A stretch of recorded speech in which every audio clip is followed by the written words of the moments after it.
नमस्कार दोस्तों, मेरा नाम है प्रदीप चौहान। बात समझनी है तो पूरी सुननी होगी। और दोस्तों, लगता है राहुल गांधी का मिशन बदलाव कांग्रेस में इसका आगाज हो चुका है, और आगाज भी छोटा मोटा नहीं, ऑपरेशन बड़े लेवल का हो रहा है। मैं वीडियो में कह रहा था ना कि अंदरूनी बीमारी को ठीक करना ज़रूरी है। हो सकता है इस जिस लेवल पे ऑपरेशन शुरू हुआ है तो शायद अंदरूनी बीमारी का भी इलाज कर लिया जाए। ये जो गुजरात अहमदाबाद अधिवेशन हुआ है, इस अधिवेशन को कांग्रेस ने बड़ा सीरियसली लिया है। उस पर जो भी वहाँ तय हुआ उस पर काम शुरू हो चुका है। कांग्रेस ये बताना चाहती है कि रायपुर हो चाहे उदयपुर हो, ये अधिवेशन अहमदाबाद वाला उन दोनों से अलग है। वहाँ बातें बड़ी बड़ी हुई थी लेकिन काम नहीं हुआ था। इस बार कांग्रेस ने अधिवेशन से पहले काम शुरू किया था और अधिवेशन के बाद तो काम में तेजी ले आए। याद होगा आपको कि अधिवेशन के दिन राहुल गांधी, मल्लिकार्जुन खड़गे दोनों ने इस बात पे जोर दिया था कि अब हम जिला अध्यक्षों को पार्टी की नींव बनाने वाले हैं। अब जिला अध्यक्ष जो आनन फानन में नियुक्त हुए हैं उनको लेके बहुत शिकायतें मिली थी, मैंने भी बहुत वीडियो बनाए। लेकिन मुझे लगता है कि जो ऑपरेशन बदलाव शुरू हुआ है उसके तहत चाहे कहीं के जिला अध्यक्ष बन भी गए हों, ये तय नहीं है कि वो जिला अध्यक्ष रहेंगे।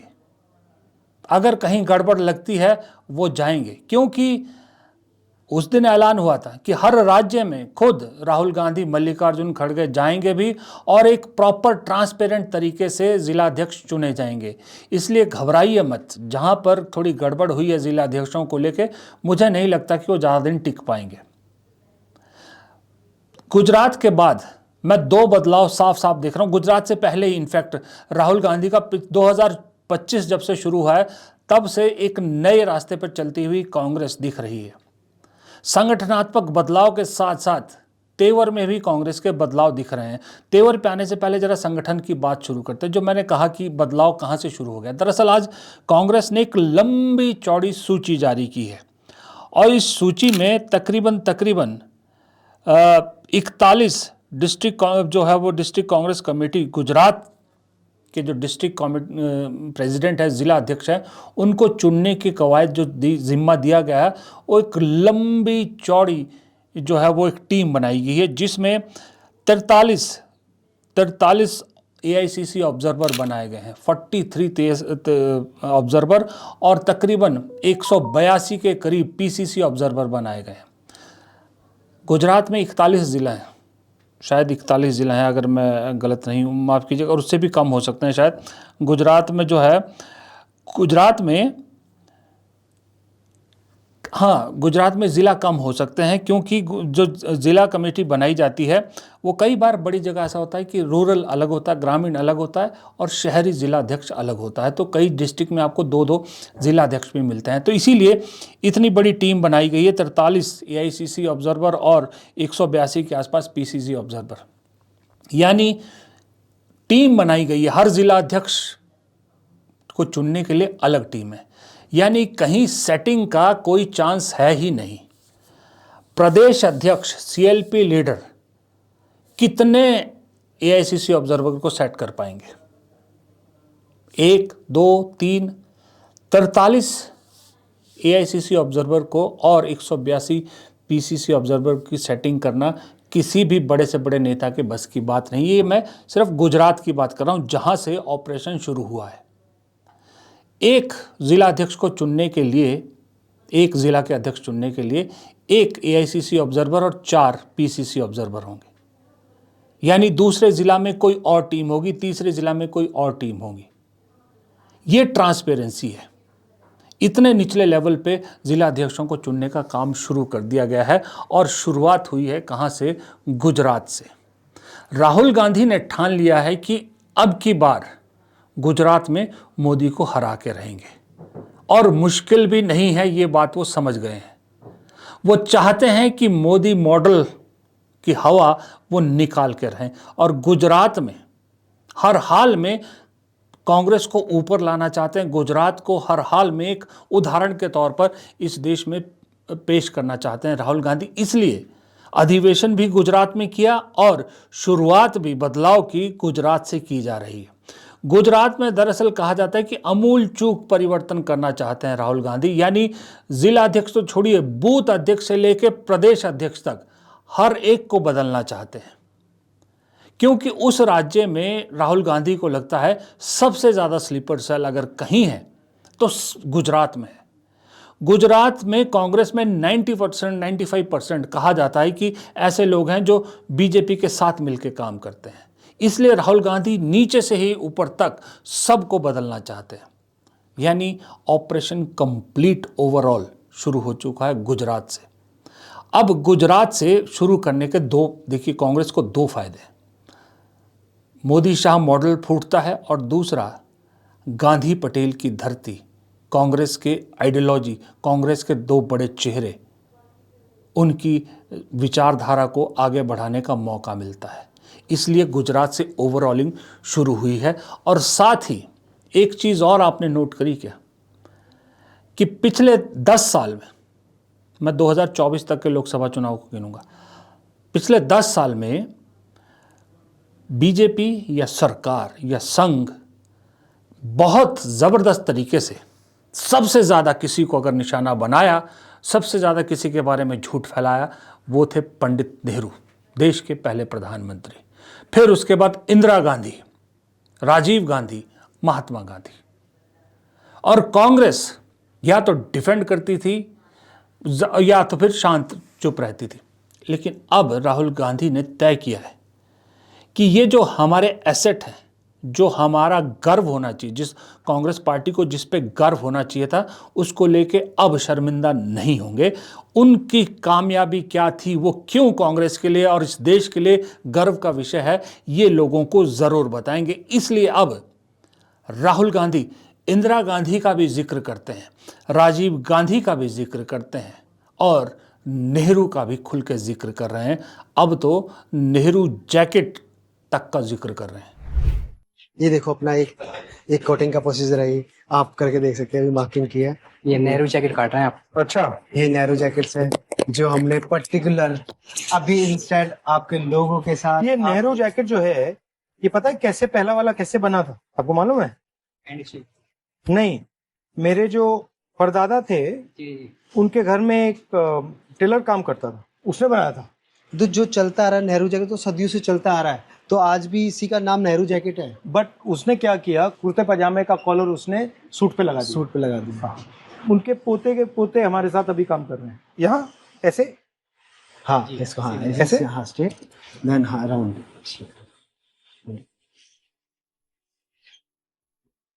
जो हमने किया है आपके लिए डिजाइन, ये आपके लिए डिजाइन हो गया है, ये वाला पार्ट।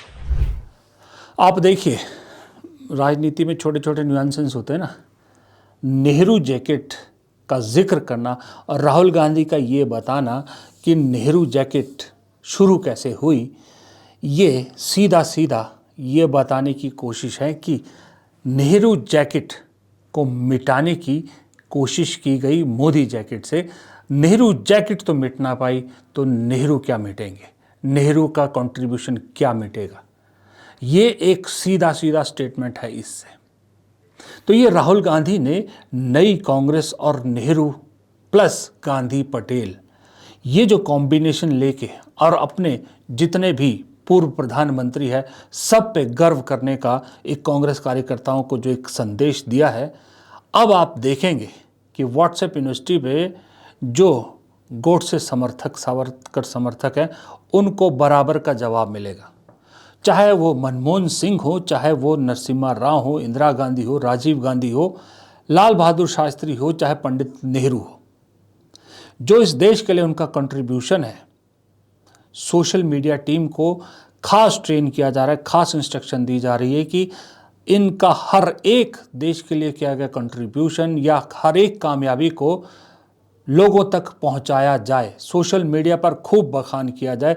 सोशल मीडिया पर जिन आज की जनरेशन को नहीं मालूम है, उन सब को पता होना चाहिए कि नेहरू के क्या कंट्रीब्यूशन है और मनमोहन सिंह तक देश को जितने कांग्रेस ने प्रधानमंत्री दिए सबका क्या कंट्रीब्यूशन रहा है। अब इसमें जाहिर सी बात है, अब आप में से बहुत सारे लोग कहेंगे कि संगठन बदलाव अच्छी बात है, जिलाध्यक्ष को जो है ट्रांसपेरेंट तरीके से चुने जा रहे हैं, अच्छी बात है, लेकिन अल्टीमेटली बात तो चुनाव की आती है कि जीत ज़रूरी है। बिल्कुल सही, जीत ज़रूरी है और जीत को हासिल करने के लिए उसका सूंघना और सूंघ के उसकी प्लानिंग करना बहुत ज़रूरी है। बीजेपी कामयाब हुई इस देश में, अचानक से इतनी ऊपर आई, वो इसीलिए आई कि उन्होंने वो जो जीत का स्वाद है ना वो चख लिया था और उसकी खुशबू सूंघ ली थी और उसके हिसाब से काम करते रहे। लेकिन इतनी खुशबू सूंघ चुकी है बीजेपी की, अब बीजेपी का नाक ज़रा बंद होने की कगार पर है। और अब जब तक ज़ुकाम का इलाज नहीं होता तब तक कांग्रेस के पास मौका है। कांग्रेस के लिए अगले साल, इस साल बिहार है, बिहार में आपको मालूम है नैरेटिव की लड़ाई है।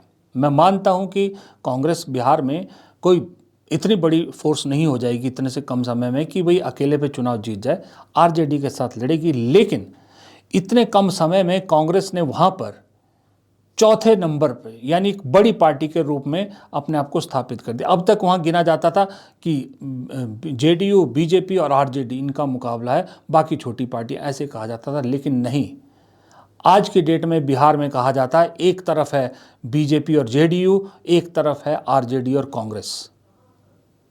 ये कहा जाता है कांग्रेस का जो नया रूप देख के। तो वो तो एक नैरेटिव की लड़ाई है, वहाँ बड़ा पार्टनर आरजेडी है। लेकिन उससे अगले साल दो बड़े इंपॉर्टेंट चुनाव है, और तीन इनफैक्ट उससे अगले साल आने वाले 26 और 27 में। एक है केरल, एक है असम और एक है पंजाब। ये तीन राज्य ऐसे हैं जहां कांग्रेस के लिए गोल्डन चांस है अपनी अकेली की सरकार बनाने का। केरल और पंजाब सबसे ऊपर है, फिर उसके नीचे असम है। अब जाहिर सी बात है कि सिर्फ बदलाव से कुछ नहीं होगा, जहां चुनाव है वहां भी काम करना और वहां एक्टिव होना बेहद ज़रूरी है। इसीलिए मुझे ऐसा लगता है कि एआईसीसी सेशन में बाकायदा इन राज्यों के प्रभारियों को और इन राज्यों के नेताओं को सीधा सीधा संदेश दिया गया है कि चुनाव में अगर परफॉर्मेंस नहीं रहती है अच्छी तो जवाब देने के लिए तैयार रहिएगा। इसीलिए सेशन ख़त्म होते ही पंजाब से जिस तरह से एक्टिव हुई है पार्टी वो दिख रहा है। कांग्रेस कमेटी ने इस वर्ष को संगठन मजबूत करने का वर्ष उन्होंने घोषित किया हुआ है और अभी लगातार पूरे देश भर के जिलाध्यक्षों की बैठक खड़गे साहब, राहुल जी, वेणुगोपाल जी ने दिल्ली में लिया। सभी जिलाध्यक्ष सभी प्रदेशों के आए थे और अभी अहमदाबाद में जो अखिल भारतीय कांग्रेस कमेटी का महाधिवेशन हुआ और उसमें भी संगठन को बूथ लेवल तक के हमको ले जाना है और बूथ लेवल में सब उसमें युवा है, महिला है और हमारे पुराने कांग्रेसी हैं, सबको मिला के कमेटियाँ बनाना है, हमको मजबूत करना है। तो उसी परिप्रेक्ष्य में जो अखिल भारतीय कांग्रेस कमेटी के जो निर्देश हैं उसके तहत आज जिला प्रधानों की, पीसी की, ब्लॉक अध्यक्षों की और यूथ कांग्रेस की आज और कल 2 दिन तक की बैठक है। तो सर किस तरीके से, क्योंकि आप हमेशा कहते हो कि पंजाब कांग्रेस को यूनाइट करना है, एक साथ होकर चलना जरूरी है, अगर 2027 जीतनी है तो वो यूनाइट कैसे करोगे? क्योंकि आज भी कभी तो रैलियां नजर आती हैं या अदरवाइज भी बहुत सारी चीजें जो लोगों को भी नजर आ रही है। देखिए, पार्टी संगठन की बात पार्टी में की जाती है, मीडिया में नहीं की जाती। लेकिन लोग जानना चाहते हैं, वो अलग बात है। वो कांग्रेस संगठन में ही सारी बातें होती है, संगठन के बाद पार्टी फोरम में, मीडिया में नहीं। Thank you. उसमें कहीं ना कहीं कहा जा रहा है कि कांग्रेस की कमजोरी थी जो 26/11 के मास्टरमाइंड को लाने में इतना टाइम लगा कि अगर कांग्रेस ने जो बेसिक जो कार्य है वो कांग्रेस सरकार ने किया, यूपीए सरकार ने किया था, तब वो आज आ पाए। वैसे 11 साल हो गए इनको, है ना। उस समय हम लोगों ने जो काम किया वही आधार बना और वो आज इस देश के NIA के कब्जे में है। अब बात पंजाब की है तो आप में से बहुत सारे लोग आलोक शर्मा का भी जिक्र करेंगे कि भाई उन्हें AICC सचिव से हटाया गया, पंजाब के को इंचार्ज थे। उस पर मैंने कल वीडियो बनाया था, उसकी बात कहीं और करेंगे, क्योंकि अब बहुत सारी चीज़ें पार्टी के अंदर से आ रही हैं।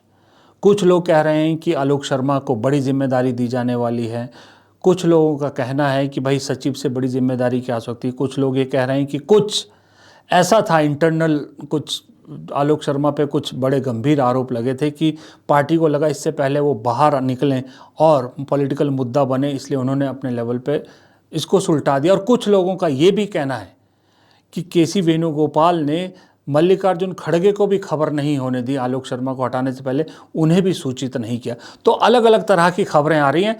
थोड़ा सा मैं अभी इसको इसलिए नहीं करा ज़्यादा, क्योंकि एक जो तीसरा मैंने आपको बताया कि आलोक शर्मा को लेके भी चीज़ें जो है वो सुनने में आ रही है कि कुछ गड़बड़ था मामला। तो इन सब को देखते हुए थोड़ा सा इसलिए मैं आज इस पर अभी ज़्यादा बात नहीं करूँगा।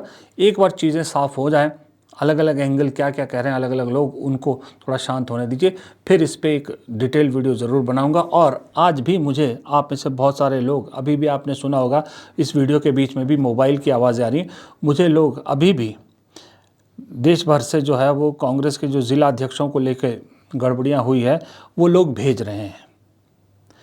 मैं फिर कहूँगा आपको कि मैं रोज़ रोज़ आपका जिक्र करता मुझे ऐसा लगेगा कि शायद आप मुझे यूज़ करने की कोशिश कर रहे हैं। इससे बेहतर है कि थोड़ा इंतज़ार कीजिए। मैंने आपको कहा है ना कि अगर आप इस गुजरात मॉडल को देखिए, जिस तरह से हर ज़िले के लिए अलग कमेटी बनाई गई है, तो जहाँ अगर हो भी गए हैं, जहाँ बना भी दिए गए हैं ज़िला अध्यक्ष, यूपी जैसी जगह पे, कश्मीर में या और कहीं, ऐसा नहीं है कि वो परमानेंट है।